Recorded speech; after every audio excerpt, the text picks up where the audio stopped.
ಪಂಚ ರಾಜ್ಯಗಳಿಗೆ ಮತದಾರ ಕೊಟ್ಟಿದ್ದಂತಹ ತೀರ್ಪು ಪ್ರಕಟ ಆಗಿದೆ. ಆಲ್ಮೋಸ್ಟ್ ಕ್ಲಿಯರ್ ಪಿಕ್ಚರ್ ಎಲ್ಲ ರಾಜ್ಯಗಳದ್ದು ಲಭ್ಯವಾಗ್ತಾ ಇದೆ.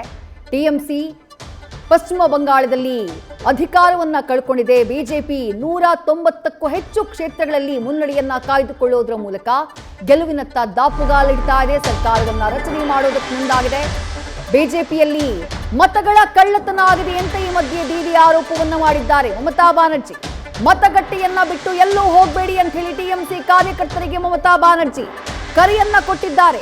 ಬಿಜೆಪಿ ಮಿಸ್ಲೀಡ್ ಮಾಡ್ತಾ ಇದೆ, ನಾವು ಗೆದ್ದೇ ಗೆಲ್ತೀವಿ, ಮತಗಟ್ಟೆಯಲ್ಲೇ ಇರಿ ಅಂತ ಹೇಳಿ ಕಾರ್ಯಕರ್ತರಿಗೆ ಸಂದೇಶವನ್ನ ಕೊಟ್ಟಿದ್ದಾರೆ ಪಶ್ಚಿಮ ಬಂಗಾಳದ ಮುಖ್ಯಮಂತ್ರಿ ಮಮತಾ ಬ್ಯಾನರ್ಜಿ. ಸದ್ಯದ ಟ್ರೆಂಡ್ ನೋಡ್ತಾ ಇದ್ದೀವಿ. 99ರಲ್ಲಿ ಟಿಎಂಸಿ, 190ರಲ್ಲಿ ಬಿಜೆಪಿ ಮುನ್ನಡೆಯನ್ನ ಕಾಯ್ದುಕೊಂಡಿರೋದು. ಬಿಜೆಪಿಯ ವಿರುದ್ಧ ಆರೋಪವನ್ನ ಮಾಡ್ತಾ ಇದೆ ಟಿಎಂಸಿ. ಮತಗಟ್ಟೆಯಲ್ಲೇ ಇರಿ, ಎಲ್ಲೂ ಹೋಗಬೇಡಿ ಅಂತ ಹೇಳಿ ತಮ್ಮ ಪಕ್ಷದ ಕಾರ್ಯಕರ್ತರಿಗೆ ಸಂದೇಶವನ್ನ ಕೊಟ್ಟಿದ್ದಾರೆ ಮಮತಾ ಬ್ಯಾನರ್ಜಿ. ಮೊನ್ನೆ ಏಪ್ರಿಲ್ 29ನೇ ತಾರೀಕು 2ನೇ ಹಂತದ ಚುನಾವಣೆ ನಡೆದಂತಹ ದಿನವೂ ಕೂಡ ನಿಮಗೆ ನೆನಪಿರಬಹುದು. ಭವಾನಿಪುರ ವಿಧಾನಸಭಾ ಕ್ಷೇತ್ರದ ಆ ಸ್ಟ್ರಾಂಗ್ ರೂಮ್ ಏನಿದೆ, ಆ ಸ್ಟ್ರಾಂಗ್ ರೂಮ್ನ ಬಳಿ ಒಂದಿಷ್ಟು ಗಲಾಟೆಗಳಾಗಿ ಹೋಗ್ಬಿಡುತ್ತೆ. ಸ್ಟ್ರಾಂಗ್ ರೂಮ್ನ ಒಳಗಡೆ ಚುನಾವಣಾ ಅಧಿಕಾರಿಗಳು ಹೋಗ್ಬಿಟ್ಟಿದ್ದಾರೆ ಅಂತ ಹೇಳಿ ಆಕ್ರೋಶ ವ್ಯಕ್ತವಾಗುತ್ತೆ. ಅದಾದಂತಹ ನಂತರದಲ್ಲಿ ಖುದ್ದು ಮಮತಾ ಬ್ಯಾನರ್ಜಿ ರಾತ್ರೋರಾತ್ರಿ ಮತಗಟ್ಟೆಯ ಬಳಿ ಬರ್ತಾರೆ, ಆ ಸ್ಟ್ರಾಂಗ್ ರೂಮ್ನ ಬಳಿ ಬರ್ತಾರೆ. ಜೊತೆಗೆ ತಮ್ಮ ಎಲ್ಲ ಕಾರ್ಯಕರ್ತರಿಗೂ ಕೂಡ ಸ್ಟ್ರಾಂಗ್ ರೂಮ್ಗೆ ಕಾವಲು ಕಾಯುವಂತೆ ಸೂಚನೆಯನ್ನ ಕೊಡ್ತಾರೆ.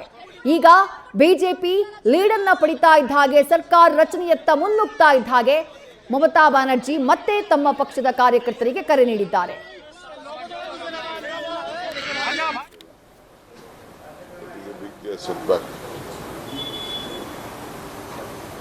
SDPಗೂ 12,000 ಓಟು ಆಲೇ ಜಾಸ್ತಿ ಬಂದಿದೆ.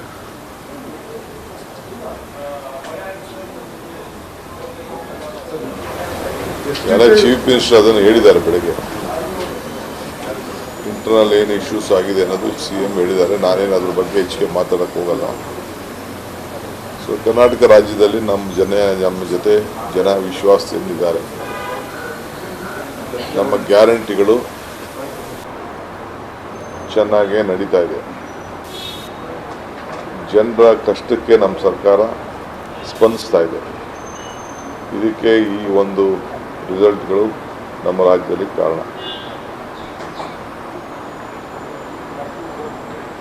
ಇನ್ನು 7 ರೌಂಡ್ ಇದೆ, ಬಟ್ ಎಲ್ಲ ರೌಂಡಲ್ಲೂ ಚೆನ್ನಾಗಿ ಆಗ್ತದೆ ಅನ್ನೋದು ವಿಶ್ವಾಸ ಇದೆ.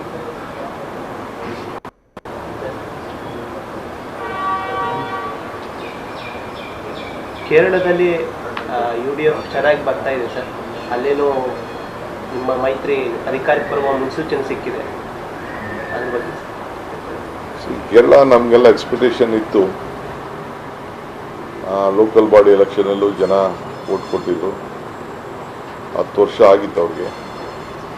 ಸೊ ಬದಲಾವಣೆ ಬೇಕು ಅಂತಿತ್ತು. ನಾವೆಲ್ಲ ಕ್ಯಾಂಪೇನ್ ಹೋದಾಗ ಕೂಡ ನಮಗೆ ಜನ ಭಾಳ ವಿಶ್ವಾಸ ವ್ಯಕ್ತಪಡಿಸಿದ್ರು. ಸೊ ಇವತ್ತು ದೊಡ್ಡ ಬೆಂಬಲ ಸಿಕ್ಕಿದೆ. ಬಟ್ ನಮಗೆಲ್ಲ ಆಶ್ಚರ್ಯನಪ್ಪ ಅಂತಂದರೆ ತಮಿಳುನಾಡು ಒಂದು ಹೊಸ ಯುಗ ಪ್ರಾರಂಭ ಆಗಿದೆ.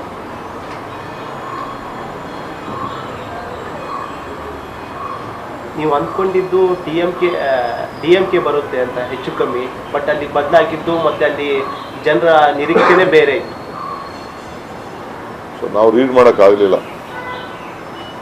ಕೆಲವು ನಮ್ಮ ಲೋಕಲ್ ಲೀಡರ್ಸು ಹೇಳಿದರು, ಬಟ್ ಆದರೆ ನಮ್ಮ 40 ವರ್ಷದ ಸಂಬಂಧ ನೆಂಟಸ್ಥಾನ ಹೆಂಗೆ ಬಿಡೋಕ್ಕಾಗ್ತದೆ?